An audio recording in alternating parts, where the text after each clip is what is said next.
بسم الله الرحمن الرحیم. وطندارای گرامی، سلام احترام به شما. انشالله که صحت سلامت باشی. راه هم بسیار طولانی و بلند است. به دنبال گلبشته جان هستیم که دو خواهر است و یک صدا. آمدیم یک مژده بسیار خوب داریم برشان. انشالله که خانه باشن، زمستان فرا رسیده و کوچ نکرده باشن، کدام طرف نرفته باشن، از هوای سرد زمستان فرار نکرده باشن. انشاءالله. این دروازه باز است. خب و چپ آمدیم. خدا کنه پدرشان خانه باشه. گلبشته جانمو دخترک است که متاسفانه فقط میشنوه اما سخن زده نمیتونه. داستانهای زیبا و نازنین خواهرک خود میشنوه و همیشه در آرزوی ازی است که بتانه حرف بزنه، صدای خود به دنیا بشنوانه، به خواهرک خود داستانها بگویه، قصه های شیرین و نازنین بگویه. انشاءالله آمدیم اگر بتانیم به مشیت پروردگار وسیله شویم، سبب شویم، ببریم شفاخانه برای تداوی ببریم. شما دنبال کنین ما را انشاءالله اگر پروردگار بخواه. السلام علیکم. السلام علیکم. څنګه ساده کده خیر خیرتی ده آرامه خیر خیرتی ده انشاءالله خیر خیرتی ده جوړه ساده کده څنګه جوړه ساده کده څنګه د ګلبشری څنګه د ګلبشره جوړه ساده کده انشاءالله خیر خیرتی ده راغلم چې ګلبشری وګورم. ګلبشری راځي مهرباني اجازه ده راځي خد ګور څوک نیوي ګور څوک نیوي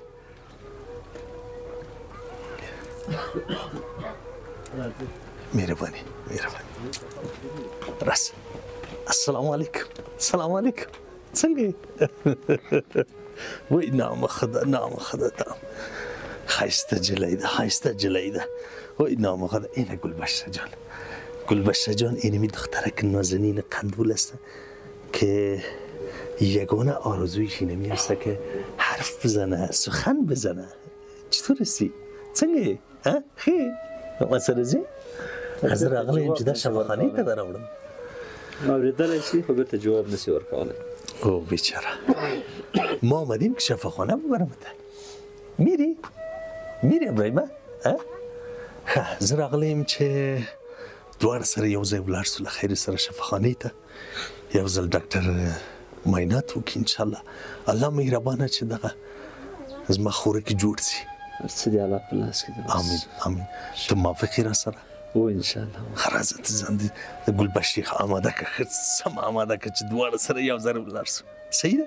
صحیح راځه ته دا آماده که ته دا آماده که ښه جمپري واغنده ښه ټایټ واغنده. ای ماشاءالله ای ماشاءالله آفرین.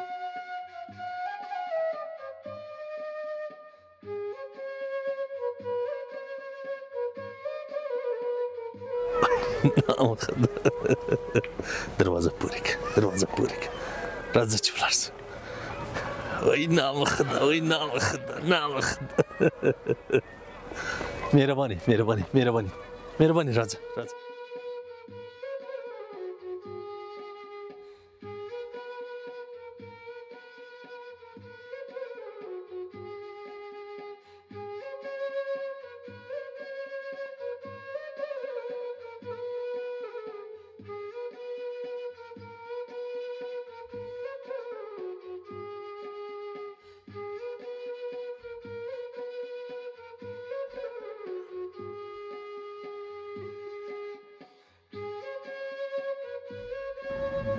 گلبشته جان برده دستگاه سیتی اسکن است.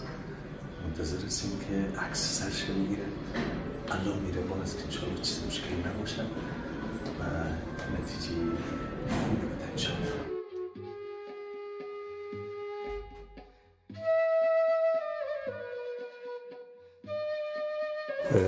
عزیزای بیننده رفتیم پیش دکتر رفتیم.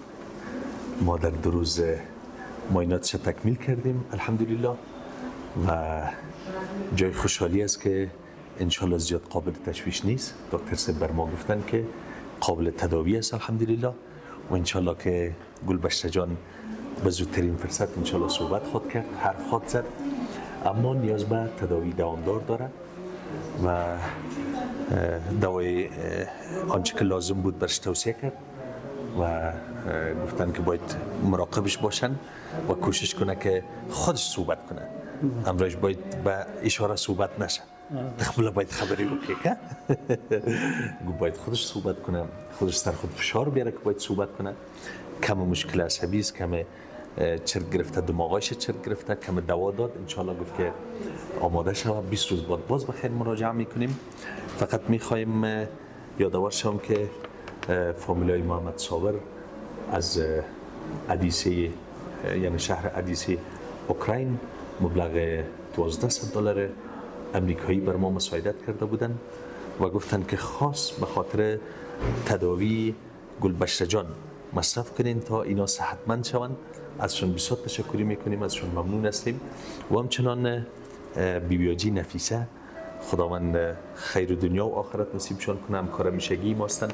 مبلغ 22,000 افغانی روان کرده بودن بر ما از استرالیا و از اینکه سقف خانه فرو ریخته بود و گلبشره جان گفت زمستان خنک نخوره خدای ناخواسته، و پول روان کردن، گفتن که عاجل خانه را باید جور کنی و این مبلغ پول بگی، امانتشان است. انشالله باز برمیگردیم به شفاخانه میم، درست است؟ انشالله که خوب میشی. ما رفتیم با امید دیدار، باز میم 20 روز بعد بخیر اولتان میگیریم. گلبشره را حمایت کنین انشالله که بخیر بزرگترین فرصت خوب شود. رفتیم، الله نگهدار.